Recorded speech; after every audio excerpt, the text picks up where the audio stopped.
ዛሬ ደግሞ አንዲት የ19 ዓመት ወጣት የኔ የፍቅር ታሪክ ሰዎችን ሊያስተምር ስለሚችል የፍቅር ታሪኬን አቅርብልኝ ብላ ከሳውዲ አረቢያ በቮይስ የላከችልኝን እውነተኛ ታሪክ እንዲህ አቅርቤዋለሁ። ሳራ አህመድ አብዱ እባላለሁ። በአማራ ክልል በወሎ ክፍለ ሀገር ባቲ ቀርሳ በምትባል አካባቢ በቤተሰቦቼ መልካም እንክብካቤና ፍቅር ያደግኩ የ19 ዓመት ወጣት ነኝ። ዛሬ የምነግራችሁ ታሪክ በእኔ ዕድሜ አካባቢ ያላችሁና ከኔም ዕድሜ በላይ ያላችሁ ሴት እህቶቼ በእኔ ላይ የደረሰው የፍቅር ክህደትና ስህተት በእናንተ ላይ ደርሶ የልጅነት የፍቅር ጊዜና የሥራ ዘመን ተሰናክሎ እንዳይቀር በማሰብ ነው። ማንኛውም ወጣት መለወጥ፣ መቀየር፣ ኑሮን በማሸነፍ አልፎ ተርፎም ቤተሰብን መርዳት እንዲሁም ትዳር ይዞ ልጆች ወልዶ ማሳደግ ይመኛል። እኔም የዚህ አይነት ህልም ካላቸው እህቶቼ አንዷ በመሆኔ የዛሬ 2 ዓመት ገደማ ወደ አረብ ሀገር ሳውዲ አረቢያ ተጓዝኩ። ማዳም ቤት ገብቼ ስራዬን ጀመርኩ። መቼም በማዳም ቤት ያለውን የሥራ ጫና ሁላችሁም እህቶቼ ታውቁታላችሁ።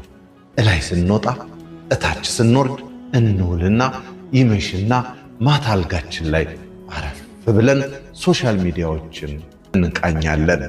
በዚህ አጋጣሚ ነው ከአንድ ሰው ጋር ተዋውቀን ቅርርብ የጀመርነው። እንዲህ እያለ ግንኙነታችን እየቀጠለ ተጓዘና ለመጋባት ወስነን እኔንም ከማዳም ቤት አስወጥቶኝ ማረፊያ ቤት አስቀመጠኝ። ለመጋባት ወስነን ሀገር ቤት ላሉ ወላጆቼ ሽምግልና ተላከ። ጋብቻውም ተቀባይነት አግኝቶ ሕይወት ቀጠለ። በዚህ ሁኔታ ውስጥ እያለን ነው ለአንዳንድ ጉዳዮች ከቦታ ወደ ቦታ ስንንቀሳቀስ ከአንድ ቆንጅዬ ሰው ጋር የተዋወቅኩት። በዚህ አጋጣሚ ሳልነግራችሁ ማለፍ የማልፈልገው ነገር ሽምግልና ልኮ ላገባው ከወሰንኩት ሰው ጋር ምንም አይነት የፍቅር ስሜት የለኝም። እንዲያውም ትዳር ይዤ ለመቀመጥና ማዳም ቤት ውስጥ ጉልበቴ እየተበዘበዘ እንዳልኖርና በተጨማሪም በየጊዜው ካላገባውሽ ያለ ከመጨጨቅና ከሚልክብኝ የማስፈራሪያ ቃላቶች ለማምለጥ በማሰብ እንጂ ካቆምኩበት ልቀጥል። ሁለተኛ ከተዋወቅኩት ቆንጆዬ ሰው ጋር መገናኘትና መቀራረብ የየዕለት ስራችን መሆን ከጀመረ ውሎ አደረ። ከመጀመሪያው ሰው ጋር ደግሞ ግጭቶችና አለመግባባቶች እየጨመሩ መጡ። በሌላ በኩል ጋብቻችንን ለማድረግ ሀገር ቤት ድግሱ እየተጧጧፈ ነው። ነገር ግን አንድን ወንድ ሴት ልጅ ካላፈቀረችው ወንዱ ብቻውን ማፍቀሩ ዋጋ ቢስ ነውና ለጋብቻ ሽማግሌ የላከውን ሰው ፈጽሞ ጠላሁትና ሁለተኛ ከተዋወቅኩት ሰው ጋር ቅልጥ ያለ ፍቅር ውስጥ ገባሁ። ነገር ግን በሰላም ተረጋግተሽ ኑሪ ተብሎ ያልተፈቀደላት ሴት ነኝና እንደገና ሌላ ችግር ውስጥ መግባት ጀመርኩኝ። አንድ ቀን ይሄ የማፈቅረው ሰው ወደ አንድ ቦታ ብቻዬን ከሚሄድ አብረን እንሄድ ብሎ ሲጠይቀኝ እሺ ብዬው ሄድኩኝ። እሱ ጋር ስደርስ ግን መኪና ውስጥ ድሮ ኢትዮጵያ ውስጥ የማውቃት በጣም የቅርብ ጓደኛዬን አገኘኋት። ከዚህ ከማፈቅረው ሰው ጋርም ይተዋወቃሉ። እናም ሰላም ተባባል። የምንሄድበት ደርሰን ከተመለስን በኋላ ሌላ ቀን እቤት የመጣ ስለማፈቅረው ሰው የህይወት ታሪክ አጣርቼ እንደሆነ ጠየቀችኝ። መልሴ ግን አላጣራሁም የሚል ነበር። እሷ ግን የህይወት ታሪኩን ታውቅ ነበርና የ3 ልጆች አባት እና ሚስት እንዳለው የማልችለው መርዶ አረዳችኝ። በጣም አበዱ። የሚይዘው የሚጨብጠው አጣው። ምድር ተሰንጥቃ ብትውጠኝ መረጥኩ። ራሴን እስከ ማጥፋት ደረስኩ።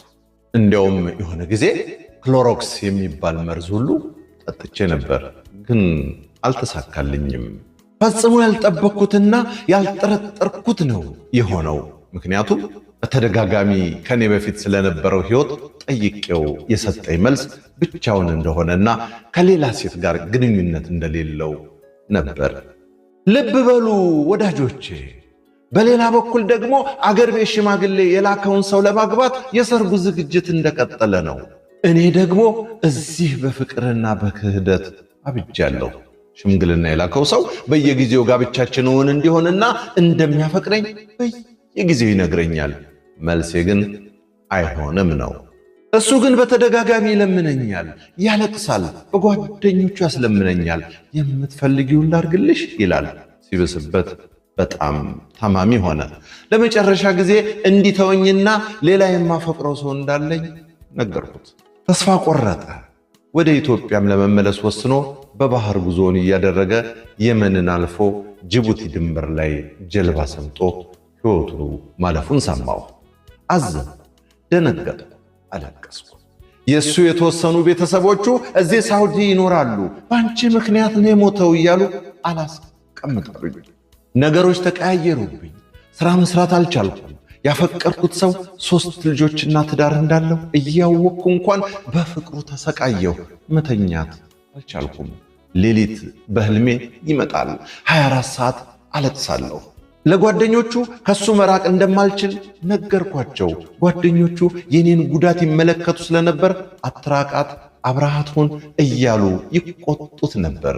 ነገር ግን እንደ በፊቱ መሆን አልቻለም። እኔ ካልደወልኩለት አይደውልም፣ ከፈለገም ስልክ አያነሳም። የ1 ወር ነፍሰ ጡር ነበር። ከሱ እንደጸነስኩና አባቱ እንደሆነ ብነግረው ሊቀበለኝ ፈቃደኛ ባለመሆኑ ጽንሱን ለማቋረጥ ተገደድኩ። እኔ በጣም እየተጎዳሁ መጣሁ።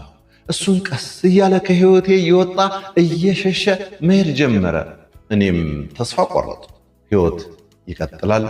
ሌላ ባል ደግሞ አገባሁ። ፊልም የሚመስል ታሪክ የቀጠለ። እህቶቼ በተጋባን በ15 ቀኑ ተፋታን። ለምን ካላችሁኝ ሐሳቤም ውሎዬም የበፊቱ የማፈቅረው ሰው ደጃፍ ላይ ስለሆነ ሌሊቱ ሙሉ ማልቀስ ሆነ ስራዬ። ምን ነው ምን ሆንሽ እያለ ይጨነቃል። አዲሱ ባሌ ግን ምንም መልስ ከኔ አያገኝም።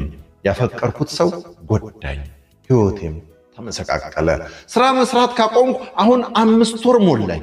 መጀመሪያ ላገባው በነበረው ሰው ሞት እና ለሰርጉ ከፍተኛ ወጪ አውጥተው የኔን ሰርግ ሲደግሱ የነበሩ ቤተሰቦቼ በተፈጠረው ነገር አዝነው ሁሉም አያናግሩኝም። በጣም ከፍቶኛል፣ ተጨንቄያለሁ። እህቶቼ በጣም የሚቆጨኝ ነገር ነግሬያችሁ ታሪኬን ላብቃ። የጸነስኩት ልጅ ማቋረጤና ከቤተሰቦቼ መቀየሜ እጅግ ያስቆጨኛል።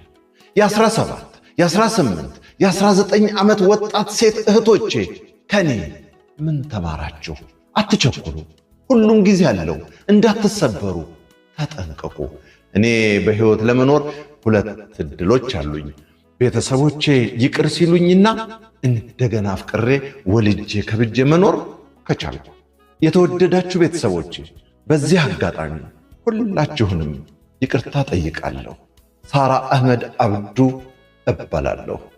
አበቃው። በለጠ እሸቴ ዘሀገረ